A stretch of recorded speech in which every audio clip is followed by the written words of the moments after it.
This video is brought to you by Captivating History.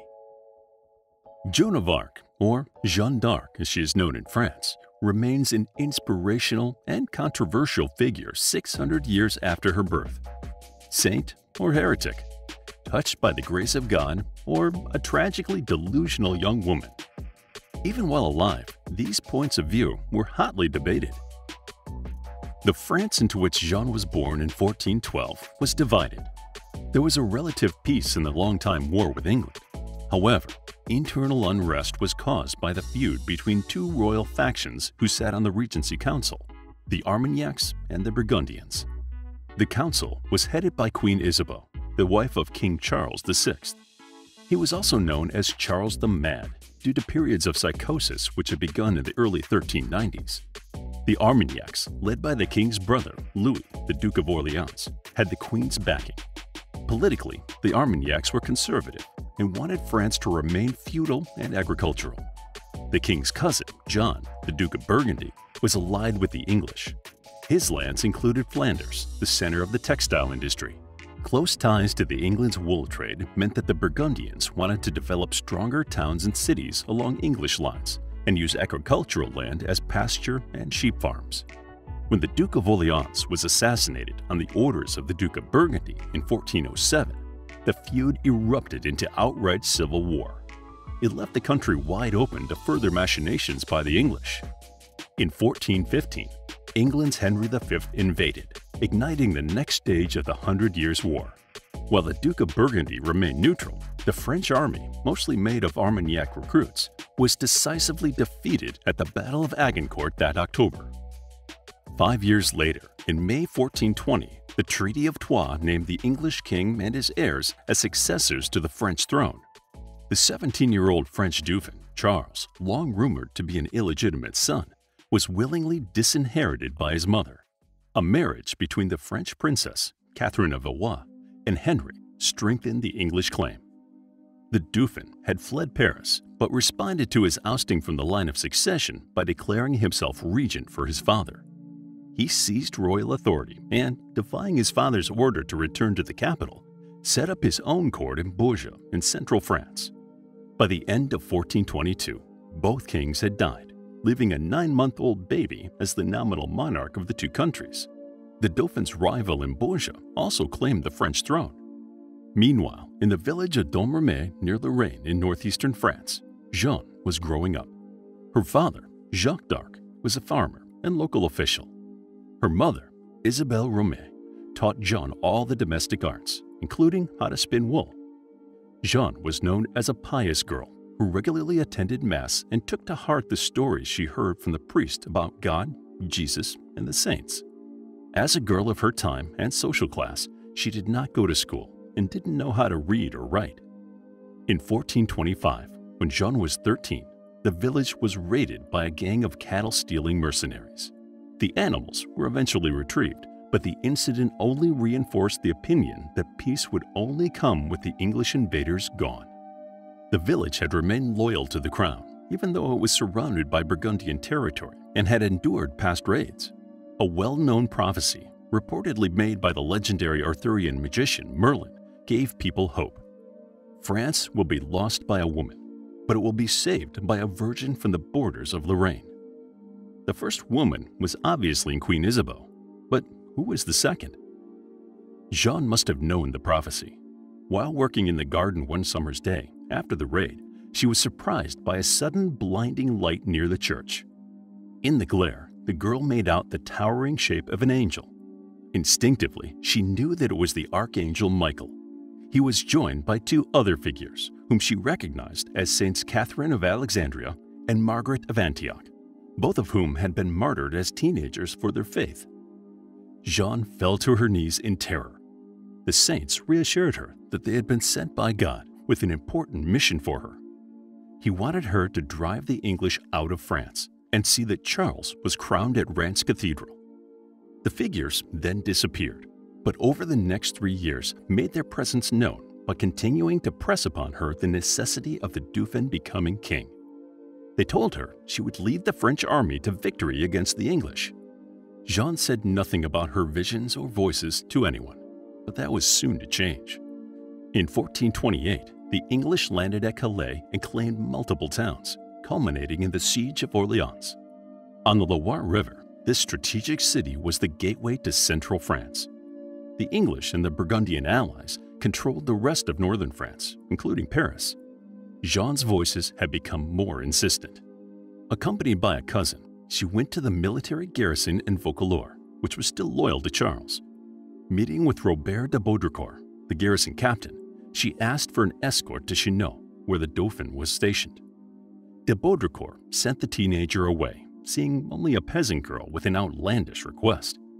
He underestimated her determination to fulfill the commands of the heavenly voices. A few weeks after returning home, the war came to Domremy.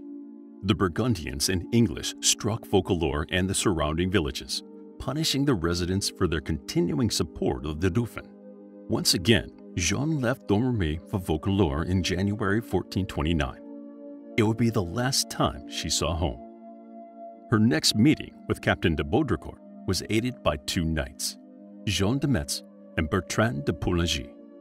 They had been won over by her fervent belief in her God-given mission. Jeanne once again asked the garrison captain for safe passage through enemy territory to meet the Dauphin. She then predicted that Charles's forces were about to suffer a terrible defeat. Unbeknownst to either of them, hundreds of miles away at the Battle of Rouvray, the Dauphin's men were being routed by the English. Although de Baudricourt had once again thrown Jeanne out of their meeting, when news of the defeat reached him, he realized that her prediction had come true. De Baudricourt granted her wish. It would be a dangerous 300-mile journey to Chinon, but she would come with her two knights. One further means of protection was to disguise her as a man. Moved by her story, the people of Vaucouleurs banded together to provide her with clothing, a horse, and a sword. When she arrived in Chinon in early March, the Dauphin was intrigued, wanting to meet this strangely dressed young woman. He had learned of her mission from God, that of saving France. After the bitterness of his mother's betrayal and the never-ending string of defeats and setbacks, he was willing to try anything. To test Jeanne's purported divine powers, he and a courtier exchanged places. The young woman, who had never seen the Dauphin before, immediately picked him out in the crowd of nobles. An impressed Charles granted her a private audience.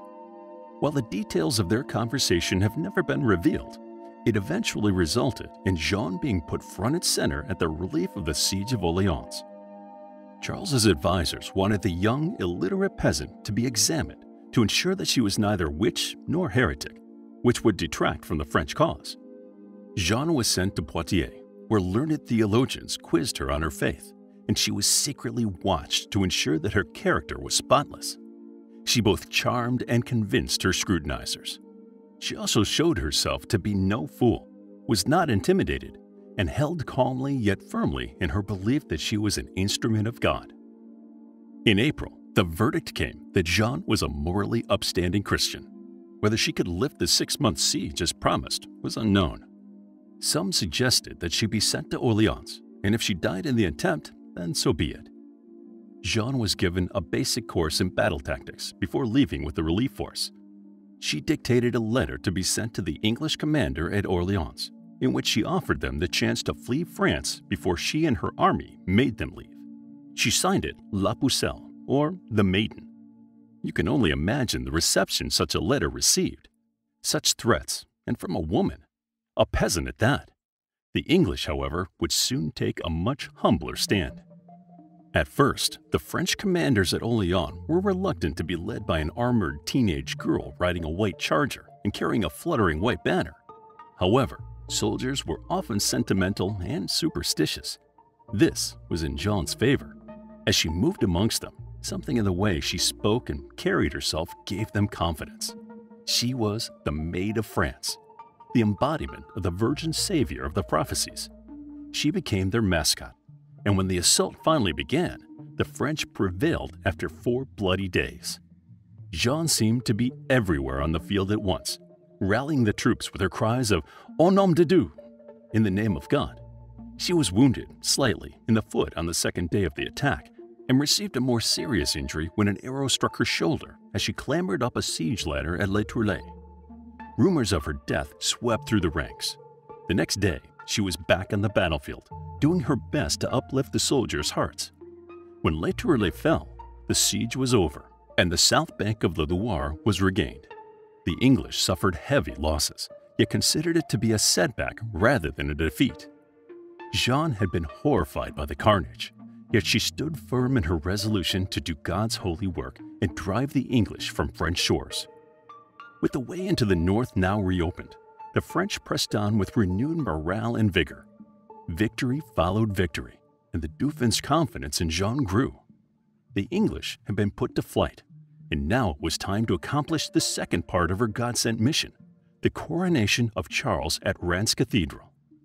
Reims lay deep inside enemy territory. In 5 days, the French moved the English out of the Loire Valley. The Battle of Patay was a massacre. The English put up little resistance and were cut down as they ran. Even though they were the enemy, Jeanne wept at their deaths. On July 17, 1429, Charles was crowned in the traditional seat of the French kings. Jeanne had done what the voices had asked of her. However, she still felt she had work to do as the English remained in France. But Charles was in a more conciliatory mood. He wanted to negotiate peace with the Duke of Burgundy instead of attacking Paris as Jeanne desired. She had been of immense use in gaining the throne, but now he had matters of state to consider. As thanks, he ennobled her family and even granted tax-free status to her village, Domremy. Seemingly, he would have been most happy if she just quietly disappeared. But that was not Jeanne's style.